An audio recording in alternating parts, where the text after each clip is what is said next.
ചേച്ചി ചേച്ചി എന്തെങ്കിലും തരണേ ചേച്ചി. എന്റെ കയ്യിൽ കാശൊന്നുമില്ല. നിങ്ങൾ കണ്ടതിന് ജോലിയുള്ള പോലെ ഉണ്ടല്ലോ, അന്നൊരു 10-20 തരാനില്ലേ? ഇല്ല, നോക്ക് പേഴ്സിൽ 1 രൂപ കൂടി ഇല്ല. ഞങ്ങളെപ്പോലെ ജോലിയുള്ളവരൊക്കെ നന്നായി സമ്പാദിക്കുന്നുണ്ടെന്നാണ് വിചാരം. ശമ്പളം കിട്ടിയ 10 ദിവസത്തിൽ എല്ലാം തീരും. പിന്നെ 20 ദിവസം കാശിന് വേണ്ടി നെട്ടോട്ടോടാ. ഞങ്ങൾക്ക് ഫാമിലി ഫ്രണ്ട്സ് അവരുടെ ഒക്കെ വരുന്നേക്കാൾ കൂടുതൽ EMI അടക്കാനുള്ള കോളാ വരുന്നത്. പുറത്തുനിന്ന് നോക്കുമ്പോ ഞങ്ങൾ സന്തോഷമായിട്ടിരിക്കുന്നുണ്ടാവും. പക്ഷെ ഞങ്ങളുടെ സ്ഥാനത്ത് നിന്ന് ആലോചിച്ചാലേ ഞങ്ങളുടെ വിഷമം എന്താണെന്ന് അറിയുള്ളൂ.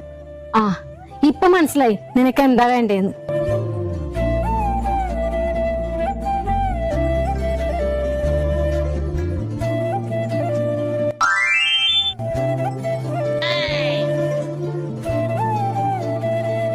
എല്ലാ മാസാവസാനമാകുമ്പോഴും എന്റെ അടുത്തേക്ക് വന്നാൽ മതി, ഞാൻ പറ്റുന്ന പോലെ സഹായിക്കാം.